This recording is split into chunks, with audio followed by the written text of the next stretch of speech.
Welcome back to Around the Shoe on the Bill and Doug Show. Doug Lamarice and Bill Landis joined every week by two outstanding members of the Ohio State media. This week, Dylan Davis, Bill Rabinowitz, here to talk about Ohio State football as we record this on Tuesday the 7th, 11 days away from the Ohio State spring game. Dylan Davis, Delaware Gazette, remind the people where they can find your work, and thanks for being here, man. I appreciate you having me. You can find me on Del Gazette, delgazette.com, and certainly posting a bunch of stuff on Twitter at Dylan Davis 56. So, yeah, always happy to be with you guys. So, thanks.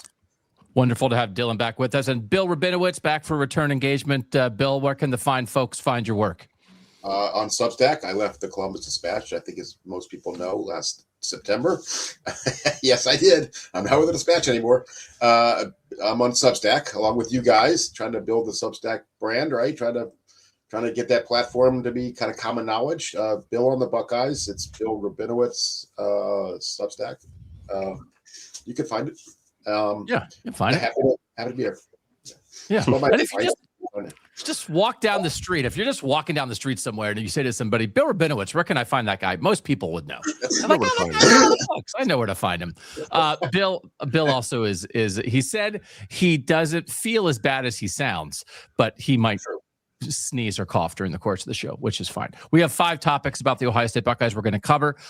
We're still in the interview phase. They're still practicing. We're still going in and talking to people. We heard from Ryan Day on Monday, which is why this show bumped back from Monday. We usually do this on Wednesday. We're doing it here on Tuesday right now. Dylan Davis, we will start with you. Wide open. What is the number one most surprising thing to you of Ohio State spring football so far? I don't know that anything's really surprised me, but I think the one thing that's really stood out that maybe I wasn't expecting this early on is just all the praise that Earl Little's getting. I'm really excited about what Earl Little could be for Ohio State's defense. Ryan Days went out of his way a couple times, just unprovoked, to bring up Earl Little and the job he's done for Ohio State. So I don't know, again, anything's really surprised me, from what we've been able to see in the interviews we've had, but just Earl Little's emergence in that defense and what he could mean for them. Look, nobody's going to replace Caleb Downs. That standard is not even, realistic to live up to. If anybody's going to hold him to that standard, you're going to be disappointed. But that doesn't mean Earl Little can't be a really important, versatile piece for that defense. And I think he's starting to become that. And again, I don't know what to say. I don't want to say it's surprising because I knew he was a good player coming in here, but just for him to get the praise that he has and to show that versatility right away, I think bodes really well for Ohio State's secondary moving forward. If they're coming out of the spring with that piece kind of already in place, that's a really good place to be operating from heading into fall camp.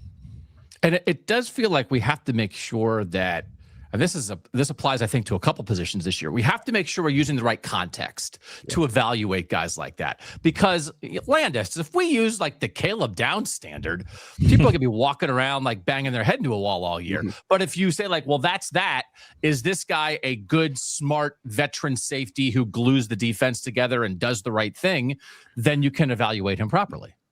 Yeah, I think that's probably true in a couple positions, right? If you want to try to hold guys to the Caleb Downs, Sonny Styles, Arvell Reese, Carnell Tate standard, as Dylan said, you may be left feeling slightly disappointed because that means whoever's in their shoes has to be like a top 12 pick in next year's draft. And Ohio State can be very good without those guys being that. But I agree with Dylan that like it's good to hear that Earl Little has kind of hit the ground running. I guess it's not surprising, right? He's played a lot of football. He's been at 2 big-time programs, Alabama and Florida State. He was a captain at Florida State last year. He's got NFL bloodlines, right? Like he's checking a lot of boxes for a guy who should show up at Ohio State and not be overwhelmed by anything. But it sounds like not only has he avoided that, he's maybe even thriving a little bit. So for him to just give him some options, I think on the back end of that defense is going to be really good for Matt Patricia. Yeah, I was struck by it, just like Landis knows this. I was like enamored with the way the safeties were lining up and the safety options, Dylan. Like it's just Earl and Jalen McClain at the front of that, but like just an interesting group that I'm curious to see how that whole back end with the safeties comes together. Sure. I mean, the room's in a really good spot in general. I mean, we're not even talking about a guy like Terry Moore, who Ryan Day kind of went out of his way to bring up again when he was talking about Earl yesterday. So that safety room's in a really good spot. Leroy Roker is going to be right there, fighting for playing time as well. So it seems like Matt Guerrieri has a really good, group of safeties to work with. I just think that Earl Little's versatility, as you mentioned, just the way that they can use him and deploy him in different ways, just is so important for what Matt Patricia wants to do. Very good. Bill Rabinowitz. What struck your ear, struck your eye so far? Well, when you mentioned Earl Little, that was one for sure. But what's funny is that now I really feel old because I covered Earl Little when I covered the Browns. So, and I remember Little Earl, and I, Earl Little was one of the players that I actually had a really good relationship with, and became Facebook friends and all this stuff. And I followed Little Earl growing up, and now that I'm going to be covering him, the same thing with Chris Henry. I covered Chris Henry Sr. with the Bengals. And it's like, oh my God, I'm really, really old. But the fact that Earl Little has settled in quickly, and he's a versatile piece. Some people talked about him playing nickel cornerback, nickel spot that Lorenzo Styles played last year, and also just a conventional safety, combined with Terry Moore, who had the knee injury, missed last year. I mean, Terry Moore had a really good career at Duke until he got hurt. So yeah, that's the fact they're both out there and have seemingly acclimated well. That was the question I asked Ryan Day yesterday about those guys. And yeah, but I think the other thing is the surprises are there haven't been a lot of surprises. Part of it is we don't get to see a lot, right? I mean, that's just the reality. We don't get to see like 11-on-11 full contact very much, if at all. They're missing the two top running backs they have. They're missing their two offensive tackles right now. And so to make any, major judgments right now, I remember last year at this time we're saying, Austin Serval, left tackle, really? That was kind of the thing. I don't think there's anything like that this year. Julian Sain looks the part. Jeremiah Smith looks the part.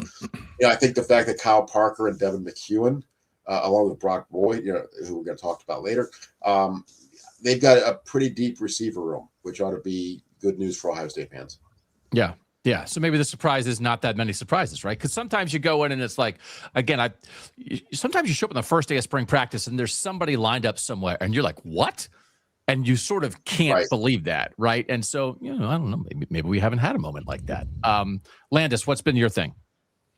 I feel like I'm in a fantasy football draft and I have like the 11th pick and LaDainian Tomlinson just fell to me because the answer is Brock Boyd. What are you talking about? The answer is absolutely Brock Boyd. He's like the 800th ranked recruit in the class. They have Chris Henry Jr., who had this very public will he, won't he come to the program after Brian Hartline leaves, and everyone thinks he's the next Jeremiah Smith. And for the entire spring, we've been talking like their second best receiver is this kid from Texas that nobody even cared about when he signed. Is he going to be the second leading receiver on the team this year? I have no idea. But the way that Ryan Day is talking about him, the way that teammates are talking about him is insane. Like, and we get freshman praise all the time. Like that's not new at Ohio State, but you don't get it at this position from guys with Brock Boyd's profile. Like this is number one surprise. Not even close. It's Brock Boyd. So to be fair to our lovely guests here today, the next question is about Brock Boyd, and so perhaps they're like, well, we don't want to say Brock Boyd because Doug sent us the rundown and we're doing a Brock Boyd kind of thing. And then Landis just jumped in off the top rope and is like, no, it's Brock Boyd for question 1 and Brock Boyd for question 2. Yeah. I thought you set it up that way intentionally. I was trying to be a friend of the program. I just assumed that we wouldn't bring that up so that we could, segue into the next one. We don't know this. You can't. Guests here, and the only thing missing was Landis saying you idiots. It's SEO, man. The computers are listening. You can't say his name enough. Brock Boyd, Brock Boyd, Brock Boyd, Brock Boyd. Yeah, put those numbers up. I am super curious, and like you guys know this. We've joked about it a lot over the years. Like there are magic headline names. Sometimes Braxton Miller was a magic headline name. You could say Braxton Miller ties his shoes. Tate Martell was the all-time magic headline name, right? There are just obviously Jeremiah Smith is a magic headline name. Aaron Kraft was a magic headline name. Like just one of those, no matter what that guy does, good, bad, weird, boring, that guy, people are automatically interested. And I do feel a little bit like Legend Bay walked for the first couple practices of spring so Brock Boyd could run. Because I thought... Right, Landis? Like you're saying, it's Brock Boyd. Like we were for the first 2 days, it was Legend Bay. Mm-hmm. Yeah, and this was going to be the spring. This was going to be the spring of Legend. And spring of Bay. Yeah, and then he got hurt. So we'll see. I hope he can play in the spring game because if Brock Boyd and Legend Bay both play in the spring game, I don't know what we're going to do. I don't know who we're going to talk about. Yeah. You're 4 months of talking about those guys. We're gonna have to bully Will Pantages into giving us Brock Boyd and know. Legend Bay after the spring game. So let's make them the two captains. It's not Scarlet versus Gray. It's the Boyds versus the Bays. It's like the Hatfields and the McCoys. Yep. like I'm on Team Boyd. I'm on Team Bay. Are you kidding me? People would buy those jerseys. All right, so I'll hurry up and give my answer so we can get to the rest of the Brock Boyd question. I have found it interesting how much Ryan Day is talking about explosion and explosiveness with the offense, and that they seem to be like searching for that or wanting more from that, because you do think a lot of times that, who has better offensive skill people than Ohio State? How could Ohio State be like feeling like this is something that they are lacking? And it's something that, they've wanted to be so efficient. It almost feels like maybe they were willingly giving that up, but he's really on that, from a running back standpoint, from a pass game yards after the catch standpoint. And that, Dylan, he's brought that up. Jeremy Birmingham asked a good question about it on Monday, but he's kind of brought that up on his own sometimes. And it's just like a reminder of like, oh yeah, like they do have incredible skill here, but you kind of get it, why he's talking about it. And just sort of, I didn't know maybe coming into spring that would be sort of like a major talking point that Ryan Day would be hammering. Yeah, I mean, and rightfully so. Look, this team wasn't nearly as explosive as it should be last year, so they need to get back to that. Some of that's not. I mean, like it's not a huge, philosophical shift. We've heard of mentioned on a few different occasions, and I might even refer to it here in a little bit. But like Bo Jackson breaking tackles at the second level, is a big reason why Ohio State wasn't as explosive as they should have been last year, because the guy just got brought down too easily when he get to the second level by safeties and linebackers. So him being able to make guys miss, that would go a long way in helping the explosion factor for Ohio State's offense. So some of it I don't think is some big philosophical shift, but we'll see. He's really putting it out there. He's putting it out there. I think some of it also is that last year Ohio State treated the season like a marathon, that just get through the regular season in as few plays as possible so you don't risk injury, and then ramp it up for the postseason. Well, it didn't work out very well. They 12-0 in the regular season and lost both postseason games. But I don't think that they were like holding their cards, close to the vest. I don't think it was quite like that, but I think it was, we know we're going to beat these teams. And so we don't have, who cares if we win 42-0 or 56-0? And so we're really run 65 plays instead of 85 plays kind of thing. Not much tempo, that kind of thing.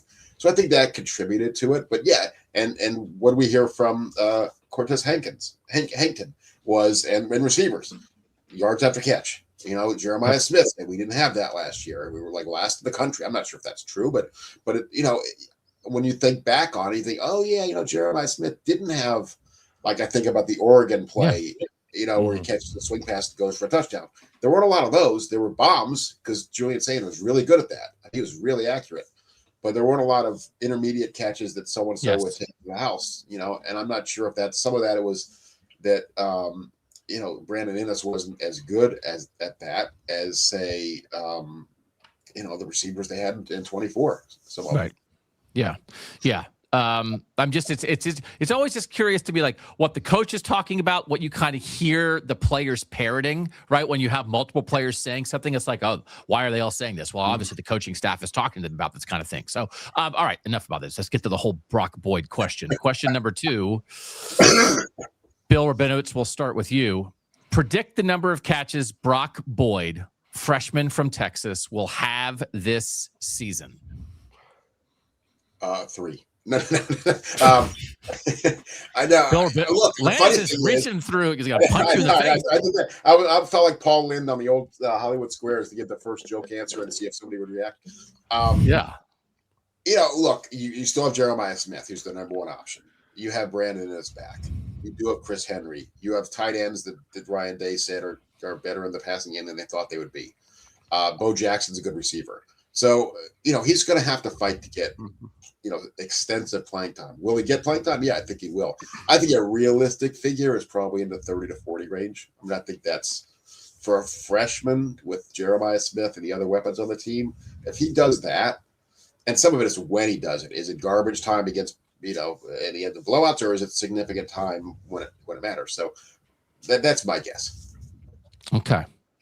in the 30s to 40s. Because this is you're putting a little bit of a stake down of, do you think Brock Boyd has a chance to be Ohio State's second leading receiver? Do you think he's going to be a backup and really not play that much? Like there's a wide range potentially here. I mean, I think he's definitely like a third kind of option at this point. Now, I don't know whether the second option is Brandon Innes or Chris Henry or somebody else, but I don't think he's like a featured guy. He's obviously not going to be more so than Jeremiah. But I think he's going to play much more than you would think somebody would who was ranked 800 in the country. Yeah. Okay. Landis, what's your Brock Boyd number? Similar. I think like 35 probably. I 72. I think they're going to end up. Yeah, I think Ohio State's going to end up with Jeremiah getting his, and that'll be something like, I don't know, 80 plus catches for over 1,000 yards. And then I expect the rest of the room probably to be like 3 to 4 guys who are probably in that 30 to 40 reception range, like feel a little bit like 2019. Garrett Wilson as a freshman that year had 30 catches, which was 4th on the team. Like I think something like that could be in the cards for Brock Boyd, or because like right now I would view Brock Boyd as probably the 4th guy in the rotation. And there's an opportunity for like Chris Henry Jr. or Jaquaden Guilford to have a awesome summer and become that guy themselves. So it's not like stamped that Brock Boyd is going to be, starting against Ball State or anything like that. He could. I don't know that I'd be floored by that, but I wouldn't predict it right now. So I think 30-ish, 35 is reasonable given how I expect the room just sort of generally to play out. I have no idea who the second leading receiver is going to be. For all I know, it could be Bo Jackson because he's a check down monster. Mm-hmm. So we'll see what that looks like. But I don't think it's going to be something like last year where it was like there were 2 guys kind of carrying all the weight. I think it's going to be Jeremiah doing his thing and then the rest of it being spread around pretty evenly among 4 or 5 guys. It's a dangerous prediction who's Ohio State's second leading receiver going to be, because I don't know where you guys were, but Bill and I a year ago both said Max Clare would be Ohio State's second leading receiver, and we did not see the Carnell Tate I'm going to be a top 10 pick season coming, and that was desperately wrong. So Garrett Wilson is an interesting comparison to 2019. As you said, they ran a lot more plays that year. They ran over 1,000 plays in 2019. Last year they ran like 850, but they actually threw the ball. They didn't throw it that much. Yeah. Last year about as much as they threw it in 2019 because they were such a heavy J.K. Dobbins and Justin Fields run team in 2019. So they were both like just barely over 400 pass attempts in 19 and last year. So first I was like, well, like whatever Garrett Wilson did, they were throwing it a bunch more. That's not actually true. If that's what it is, like that's an interesting thing, right? If it's a rotation where a freshman is in there as much as, like Bill said, they went 5 deep. It was KJ Hill and Chris Olave each had 75 targets, and then Austin Mack, Ben Victor, and Garrett Wilson kind of all had the same amount. They had like a real top 5. If Brock Boyd's in there, kind of on an equal level with Kyle Parker and Devin McEwen, and maybe even with Brandon Innes, then that's one thing. The thing that is holding me back a little bit. When Ryan Day's talking about explosive plays, what was he talking about, Monday? He's talking about perimeter blocking. He's talking about guys downfield, giving opportunities. That's a big part of this. And I wonder, like Landis, do you think that could be? It's like, hey, wait, we see Brock Boyd shaking people on routes and 7-on-7, but when it's time to do stuff, do we trust Brock Boyd to block downfield the same way we might trust Kyle Parker to block downfield? And could that have an impact on playing time? Yeah, I think it could. I don't know, because it's not like there was not really anybody on the team last year that I thought was a great perimeter blocker. Like Brandon Innes is supposed to be, but he wasn't last year. So maybe he can get better at that. Then he gets on the field more. I do think that's a strength of Kyle Parker's and get him on the field more.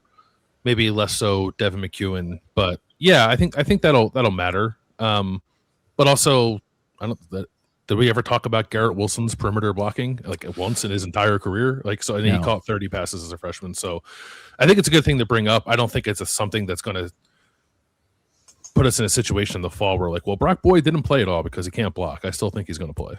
Yeah. I'm at 18. Carnell Tate had 18 catches as a true freshman. Emeka Buka had 9. Jackson Smith and Jigba had 10.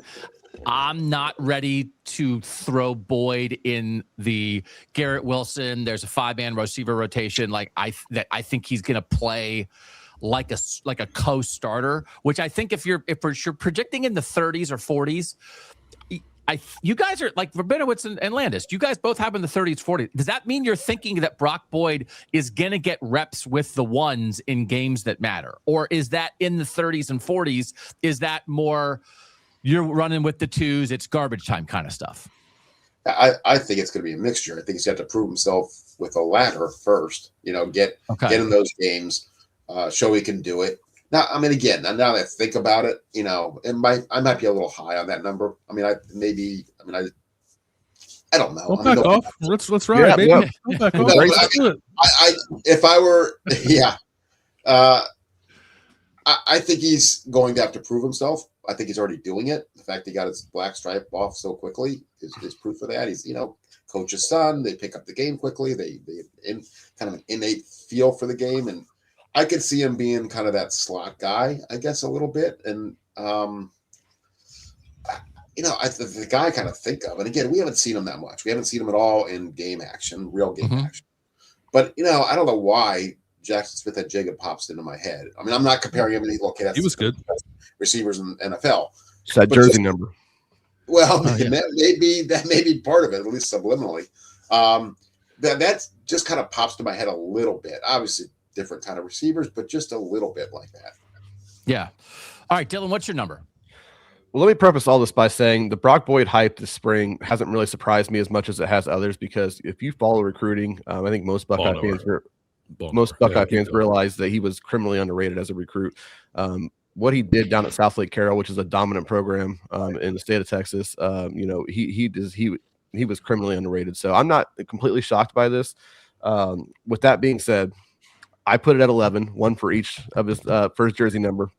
And so to your answer about who I think the second leading receiver on Ohio State is going to be, I think it's going to be Devin McCune. After watching Devin McCune operate on these mesh routes across the field on Saturday in the team portions of that, I think that's really something for Ohio State. So, I'm big on the Devin McCune stock. I don't foresee Brock Boyd ever being a serious starter. You talk about 30, 40 catches. That means the target number there, just to haul in 30 or 40 of those, that's a massive share there. And I don't buy that for Brock Boyd. Now look, LSU, the last 2 years, LSU had 6 guys with double digit receptions on the year. So I expect him to be in that mix and surpass the double digit mark. Even hauling in 10 to 15 passes, that's, the targets there. And in garbage time, you're not going to get a lot of targets there. They'll throw some.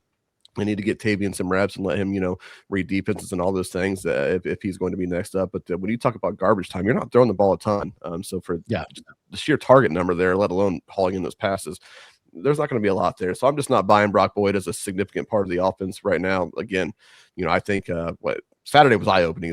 As much as I thought he was underrated already, Saturday was very eye-opening watching him cook defensive backs, in his 6th or 7th practice of spring football. So I know he's coming. He's on his way, but I'm just not buying him as a significant part of the offense to the point that he could surpass 25, 30 catches. Are we setting ourselves up? So we have 11, we have 18, we have 30s, 40s. Are we going to play this clip back in February after Brock Boyd has 51 catches for 762 yards and be like, look how dumb we were? Landis, you want to distance yourself from the rest of us right now? I'm very comfortable on my island. Look, okay. We're great. I don't think he's going to start against Ball State or Texas. I think he's going to play. I think he's going to have 40 targets this year. Okay. I just one more. Because Doug, I thought you brought up a good point, and Bill, and I agree with you as well, Bill. The physical component of it, is he physically ready to go block on the perimeter, and the things that also factor into being a receiver at Ohio State. He's not the most physically imposing person when you look at him. Certainly, he looks like he's fresh out of high school. And he is. So that's no discredit to Brock Boyd, but if you look at him and say, are you physically ready to go hold your own on the perimeter against Big Ten defensive backs or Texas defensive backs? I'm not entirely sure about that, but to your point, Bill, as well, who on that team do we really look at and say they are a true plus player on the perimeter as blockers? So that's fair. All right, we're going to do we have another question kind of about skill guys, but question number 3, Landis, we'll start with you. Who will be Ohio State's starting left tackle for the opener against Ball State? And on a scale of 1 to 100, what is your percent confidence in this pick? Ian Moore, 95%. Okay. I thought once we got past the portal window and Ohio State only ended up adding one offensive lineman and Vayshawn Washington, who's going to be like a depth piece here. He wasn't brought in to be a starter. I don't even know if he was brought in to be in the 2 deep, to be honest. My thought was that eventually we'd get to a place where Ian Moore is playing tackle and Phil Daniels is going to play guard, but it really does seem like the more we talk to people that they want to keep Phil at tackle and probably move Austin Saraville to guard. So I've said this on a couple of our shows. Like my official prediction is that Ian Moore is the left tackle and Austin Saraville is the right guard when they line up to play Ball State. I think Ian's ready. I thought he showed that last year, both in the Purdue game and especially in the Miami game, like a really tough spot taken over for Austin Saraville after he rolled his ankle. I kind of think he should have played more last year, but can't do anything about that now. But in his 3rd year, I truly think he is ready to be the team's left tackle, and I think he will start game 1. Okay. I agree with Bill. I'm only at 75%. I'm not quite ready to go all the way to 95, but I'm curious to see where, Bill and I have talked about this. Dylan, where are you on this? I put it at 80% Ian Moore. I'm all in on Ian Moore, the player. I think I saw all I needed to see last year at Purdue when he got the start and certainly being thrust into that Cotton Bowl in that situation and the way he handled himself. I'm all in on Ian Moore being the best tackle on that team. And the idea that you can insert Ian Moore into that lineup and also clean up the right guard spot by moving Austin Saraville back to there, I think that just makes so much sense for the offensive line. And if you want to talk about putting your best 5 out there, Austin Saraville at the right guard spot and Ian Moore starting at left tackle is certainly, in my opinion, the way to do that. I only put it at 80 because there's just a lot that can happen between now and, when they play Ball State. So 80 was about as certain as I could be, just with still, a lot of time still to go. But I'm all in on Ian Moore. I think he's going to be a really good player for Ohio State. And I think it just, again, makes so much sense moving Austin back to right guard and cleaning up that spot that was a complete, issue for Ohio State really throughout last year. So, all right, Rabinowitz, where are you on this? I think I'll be the contrarian here, to some degree. I say Saraville at 55%, only because he did it last year. He did it at a pretty high level. It's the premier position on the offensive line, and Josh Padilla I think would be certainly a pretty good option at right guard. He's out this spring. Yes. And so, I especially if they get the start of the season, they may say, let's stick with what we know and plug in, whether it's Padilla or Gavin Sickle or whoever it might be, and have one new starter essentially, or one spot that's a new starter instead of 2. I only went 55% because I agree with you in terms of Ian Moore's potential and the way he played last year in limited duty. So I wouldn't be at all surprised if that's the case. But I think that coaches tend to be pretty conservative in moving left tackles, especially a veteran left tackle to a different spot. Again, basically a coin flip for me, but I'm much more, I think it's a much greater possibility than some people were thinking. Okay. That's good. 'Cause I didn't know if we were in an Ian Moore bubble here, right? That I was really curious to get your guys on this, and that Dylan's more with us and Bill's on the other side. I think both are very possible.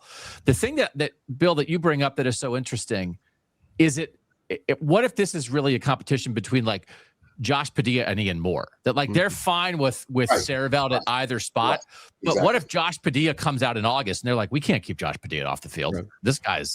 I know there were people at the end of 24 when Seth McLaughlin got hurt that thought just put Josh Padilla at center and we're fine. I had people inside telling me that's what they thought they should do. Carson Hinsman was playing left guard at the time. Leave him there, put Padilla. So I think they feel very highly about Padilla. I think he showed some stuff last year before he got hurt. He missed, a decent amount of time last year. And Saraville played well left tackle. And so I just think that coaches are really wary about messing around with that position. Sorry. Go ahead, Dylan.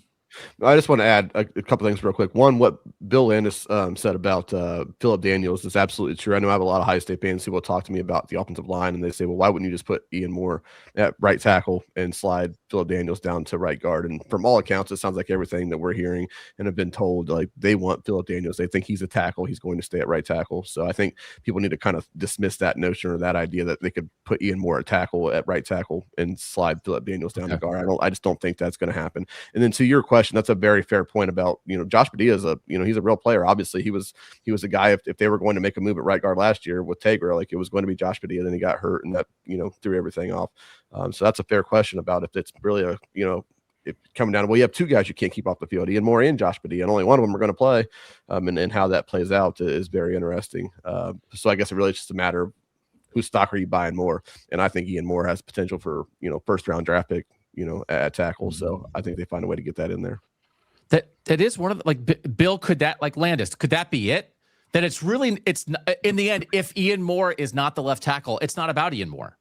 It's about Josh Padilla. Josh Padilla, who's a year older than Ian Moore, who's kind of has been right, as Rabinowitz said, has been right there for a while and is a little out of sight, out of mind right now. But if he comes out and looks like the best lineman on the team in August, then what do you do? I'm not sure what they do. It's an excellent point to bring up because we do this a lot in the spring. Like guys start to flash and position battles happen with players on the sideline, and you just sort of forget about the guys on the sideline. Like it's happening a little bit of linebacker too, with like Riley Pettijohn being out this spring. You have to remember that those guys are kind of waiting to get their shot at it once summer rolls around. So I do think it's going to be Ian Moore versus Josh Padilla. Like a healthy Josh Padilla to me is just a better option than Gabe Van Sickle, for instance. So, and I think Ian Moore is a better offensive lineman right now than Gabe Van Sickle is. So I thought Ian played better than Josh did last year, and like both got limited run, both played about the same number of snaps for two different positions. So maybe you shouldn't compare them as much. I guess the one thing that would give me a little pause on like Ian Moore playing left tackle definitely is the fact that Ryan Day said they have been letting him play some guard and they view him as a guy who's got some versatility. So if you just go into the season thinking we have 5 and 6 are Ian Moore and Josh Padilla, we'll just play them both at right guard and then the tackles stay the same. I guess I could see that happening too.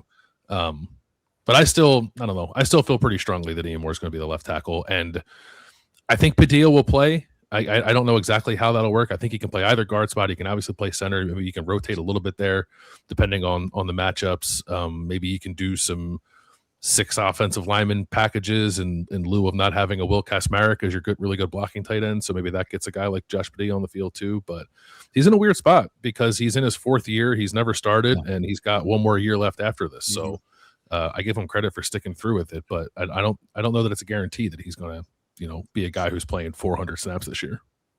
It's like he's been sort of starter quality for 2 years, I think. Yeah. 2.5. Yeah. 3rd year of that. And if he's not a starter yet, it is kind of an interesting spot. And this is how this works, obviously. What are they going to do? They have too many good players. And then something happens. Sure. And it reveals itself. And it's like, oh, well, it's good they have 6 linemen they believe in because one of them's not here right now. And so, you never wish that to happen, but certainly something like that could come up. But I think that's a good point by Rabinowitz. Backed us off maybe like the sure thing Ian Moore a little bit just because, and I think it's a difference between, I think what Dylan and Landis and I are saying is we believe Ian Moore is ready for that. But that might not be the only conversation because what if Josh Padilla is just as ready? And then what Landis is saying, well, then actually if we're going to do that, we'll have those both at right guard. And so it's a good discussion. That's why I have 4 people on the show. Question number 4. Who should be Ohio State's 2nd most explosive offensive player this season besides Jeremiah Smith? So Jeremiah Smith is his own thing. This explosion discussion that I brought up before, when we think about, and again, we don't just have to measure yards after contact or whatever. It's more like what your eyes tell you. Man, that guy. The guy behind Jeremiah Smith that should be the most dangerous guy with the ball in his hand in 2026 is, I guess maybe I'll say Devin McEwen, but I think that might be what Dylan's going to say. So Dylan, who do you say? So I went back and forth here. I am going to say Devin McEwen. I think that I was just, if you asked me this question before Saturday when we were sitting there watching practice, maybe I have a different answer. But after watching Saturday, I believe that Devin McEwen, his ability to get the ball in his hands underneath and operate in space, the speed's real. We saw that. I will pick that. I was very close to picking Legend Bay because I am all in on the Legend Bay hype. Our little Roosters powwow that we had with the coaching staff, the conversations that we are not allowed to talk about publicly, but the conversations that we had there, talking to people about Legend Bay, they believe that he's the real deal within that room. or within the Woody. And so I have every reason to believe that he's going to find his way onto the field this year. And just the way that they're going to be able to use him and the versatility there. And we know what kind of athlete he is. Like I have a lot of faith that Legend Bay is going to be a significant weapon for Ohio State offensively this year, assuming he can stay healthy. Obviously, he has to get him back on the practice field and prove that he can be trusted in the other things that, matter, whether it be in pass protection or holding on to the football, all those things. But assuming he does that, then come in fall camp, I think he's going to be a real weapon for Ohio State. With all that being said, I'm still going to pick Devin McCune because I think that that's probably the safer bet right now. Okay. Rabinowitz, who's your pick? Well, I mean, we haven't seen Legend Bay much, right? We just haven't seen him. So we hear about him. I think they hope he could be like a Malachi Toney for Miami kind of player, right? I mean, that kind of gadget, do everything, put him in different spots kind of thing. I'm going to go Bo Jackson because he was really close to becoming being that last year. And wasn't, as Dylan said, got tripped up, way too often. Mm-hmm. Ankle tackles, that kind of stuff. I think that they worked on that. I'm not sure how much you can actually work on that. I think you kind of have it or you don't, or maybe get a little stronger, or maybe a little bit of technique. But I think some guys just have it, right? I mean, you're never going to teach Barry Sanders how to be Barry Sanders. It's just, you're just gifted that way. I think he's a really gifted player. You remember he was a freshman last year and was the starting running back at Ohio State. And had a good year. He did have a very good year. Good. It just, 1,000 yards. How many times did we say, oh my God, he was that close? Right. And so if he can get over that hurdle with whatever, then I think he can be that guy. And if he is, boy, that makes this offense so much better. If you give him a pitch and it's a 40-yard gain instead of a 12-yard gain, boy, what a difference that makes. Yeah. All right, Landis, what do you got? Legend Bay. Ryan Day asked about explosive plays and if he's seen any. On Monday said, I've seen some in the pass game, the run game not so much, but that's because Legend hasn't been out there. Yeah. Okay. Ryan Day thinks it's going to be Legend Bay. Yeah. So I think it's going to be Legend Bay, right? And it's not. I think the position that he's going to play, which is like probably mostly running back with a little bit of hybrid receiver in there. I don't think there's a tremendous learning curve there for a young player. I don't think they're going to be asking him to run the whole route tree. I think they're going to get him the ball as quickly as possible and let him go to work, and he's going to turn a lot of short stuff into pretty explosive plays. So I do think I think Dylan's right that McEwen's probably the safe pick. Decent yards after the catch production in his career. Definitely looks like he has another gear after he gets the ball in his hands. I think you could say the same about Kyle Parker, but his sample size is smaller compared to McEwen. So I would say McEwen over Parker, but I think it's going to be Legend. Like Bill just said, like Bo Jackson was a freshman last year. He rushed for 1,000 yards. Freshmen can do this, especially at that position. Yeah. So I don't think it's putting any kind of undue or unearned expectations on Legend either. So Ryan Day thinks he's the poor man's Tyreek Hill. Let's see it. No Brandon Ennis conversation in this explosion thing. It's such an interesting, like Ennis he's a great leader. He really matters in that room. He does a lot of things that you want, but he didn't have that last year, and he knows it. And he talked about it the minute we had an interview session with him this spring, and he's talked about what he did in the weight room, and he was honored for that. And like all of that off-season work was in the pursuit of being more explosive when he gets the ball in his hands. But I don't know, Dylan, is everybody kind of at a like we'll believe it when we see it kind of thing with Brandon Ennis, or do we think it's there? I'm not, because it seemed like for whatever reason, obviously it wasn't intentional, but for whatever reason, some of Julian's worst misses last year were with Brandon Ennis down the field open, and he just didn't find him or couldn't get the ball to him. So I'm not out on Brandon Ennis at all. I mean, am I going to put Brandon Ennis in the explosive category? I'm not sure I'll ever get to that point, but I think there are bigger things ahead for Brandon Ennis, and I think there's an opportunity for explosive plays out of him. Now, do I think it's more so, just being open down the field than like yards after the catch? Yeah, I think it's more of that. I don't think BI is going to be a big, yards after catch guy necessarily, but I think there are more explosive plays there for sure, and there were opportunities for it last year, and it wasn't through any fault of Brandon Ennis that didn't happen. Okay. All right, let's go to our final question. We're going to get off football just for a second. The Michigan Wolverines won the men's basketball national championship on Monday night. first men's basketball national championship for the Big Ten since Michigan State in 2000. First time ever that the Big Ten has had the national champion in football, men's basketball, and women's basketball at the same time. And they also have like wrestling. They have field hockey. They have women's ice hockey. They're going for men's ice hockey now. There's two in the Frozen Four. And the number one baseball team in the country is UCLA.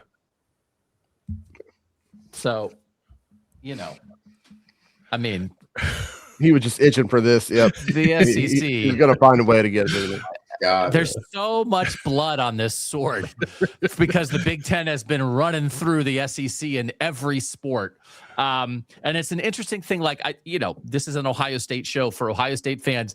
It's not exactly like, hey, the Big Ten finally won a basketball championship for the men. Shouldn't Ohio State fans be so excited for the Big Ten? We get it. That's not where Ohio State fans are when Michigan wins a basketball national title. So, Dylan, our question about this is sort of from an Ohio State fan perspective. What word would you use to describe how Ohio State fans should be thinking or feeling or watching from afar as the Michigan Wolverines celebrated winning it all? I mean, there are so many words you could throw out there that are all pretty much mean the same thing. I mean, resentment, envy, jealousy, you name it. Like they all exist. I guess I would probably settle on resentment. Just sitting there watching that and stewing. Last night watching, Michigan finish the deal on what, Ohio State fans just assume that if Ohio State would have ultimately hired Dusty May, that would have been them in that situation last year. And there was more to it than just, simply making that hire. He's a great coach. Don't get me wrong, but there's more to it than that.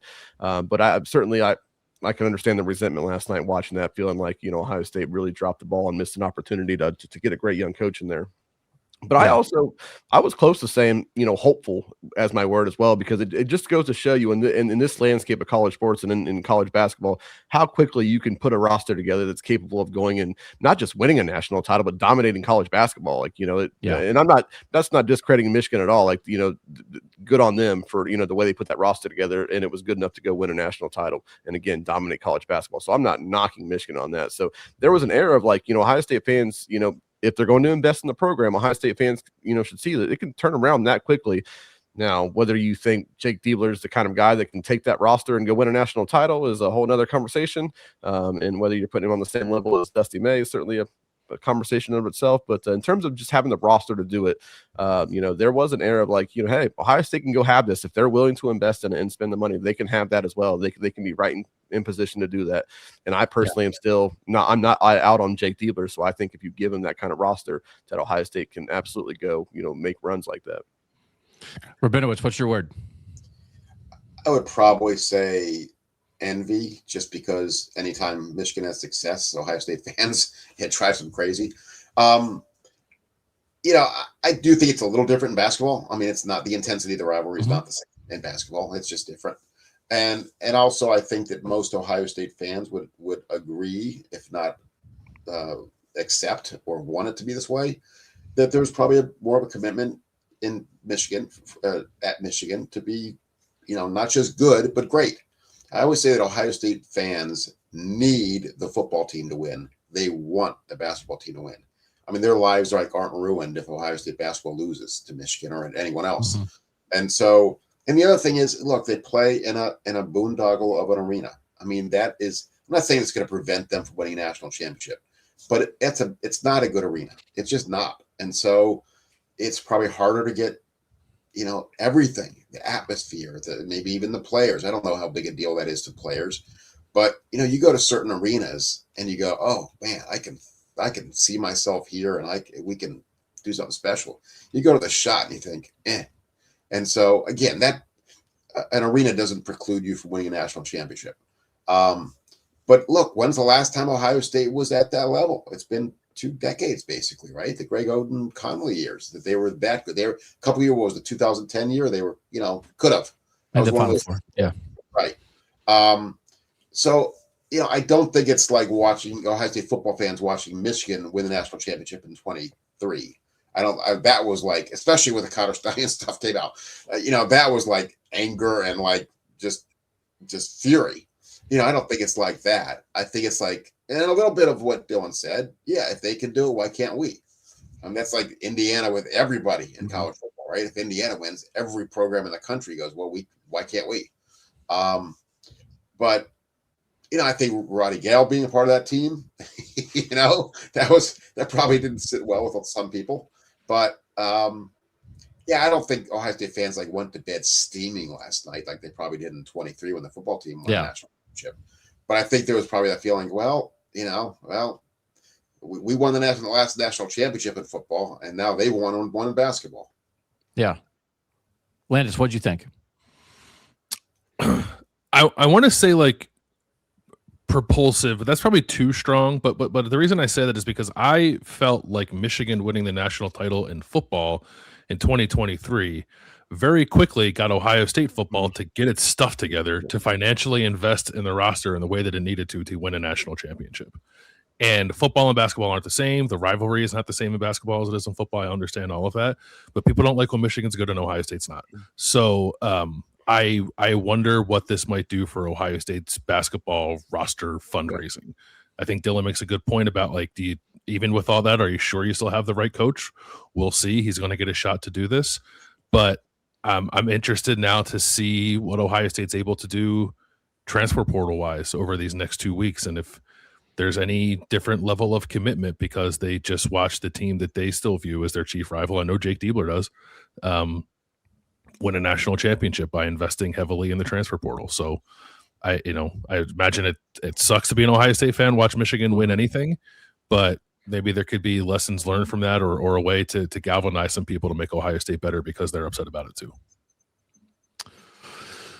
So my word is Signetti-ish. And that's a word. It is now. The host gets to make up words. So Dusty May and Curt Cignetti were hired 4 months apart. They both took over programs that won 25% of their games the year before. Michigan basketball was 8-24. Indiana football is 3-9. And they both won national titles in year 2. And they both kicked butt.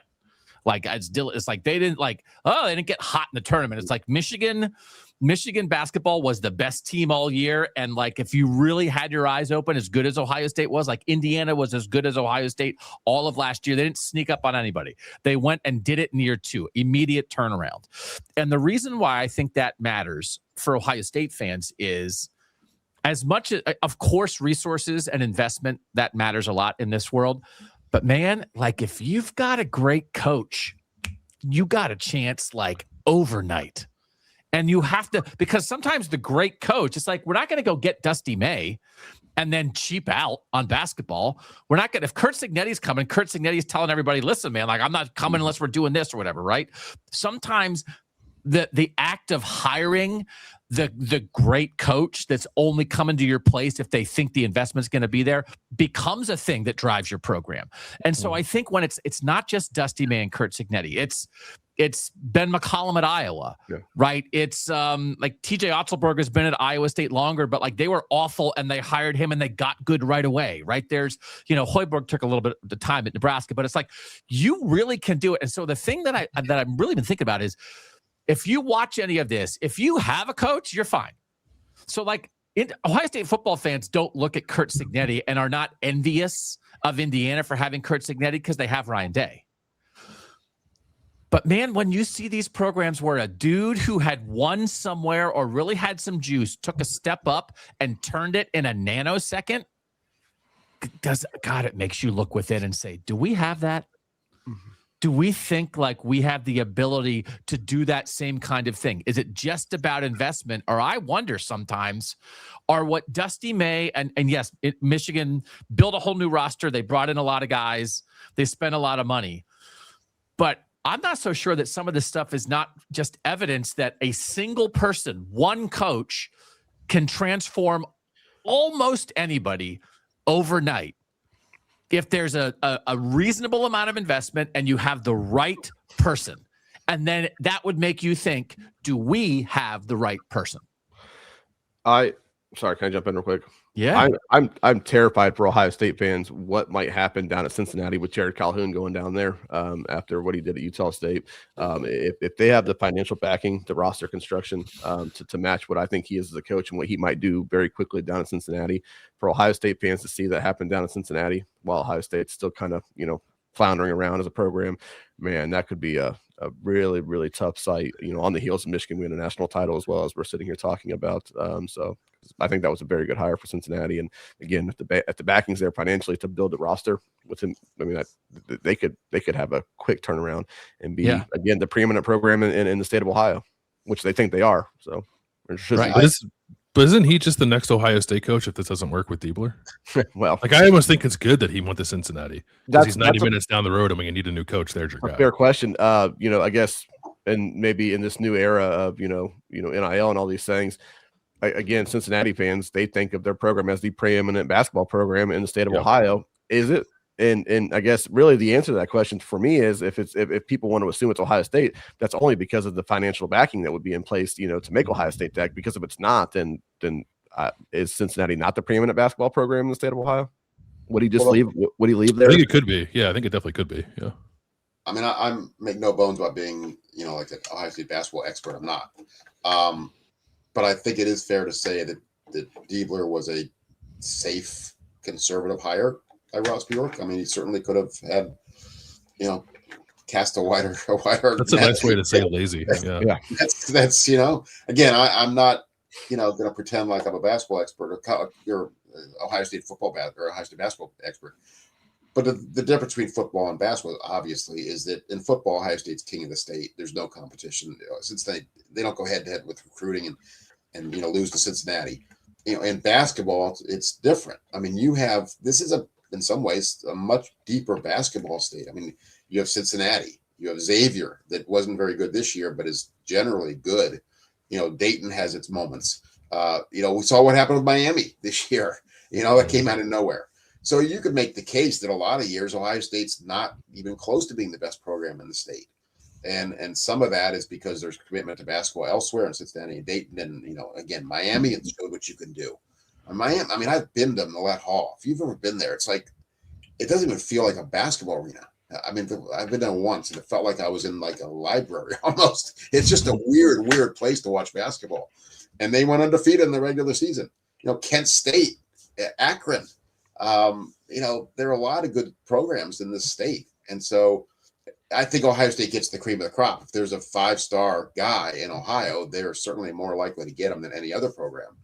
But it's not like football where they dominate the state. And again, some of that is just commitment. Like I said, the need versus want thing.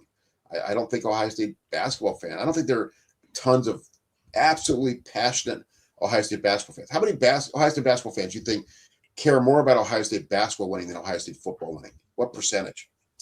I just want to just say this real quick because I feel like everybody makes you have to draw lines in the sand with, how you feel about the basketball program and how you feel about Jake Diebler. I still believe that Jake Diebler deserves to coach this basketball team this upcoming season because I've always thought the first thing that holding this program back was the financial investment and having the roster to actually go out and compete at the level that people expect them to compete at. So assuming Ohio State's going to do that this offseason, I want to see what Jake Diebler does with that kind of roster because I'm not out on Jake Diebler yet. If it doesn't go well, by all means, move on. But I still think that give Jake Diebler the kind of roster that is capable of competing in the upper third of the Big Ten. And I think Ohio State, might be okay with Jake Diebler. I do. It's not the first time that people have won national titles in year two. Jim Tressel won a national title in year two at Ohio State. Urban Meyer won a national title in year two at Florida, right? But a lot of those, sometimes back in that day, it would be like, did you have a coach who came in and took over for somebody who recruited well, but didn't have the culture or didn't have the scheme to elevate that? In this era, you just can flip the whole thing.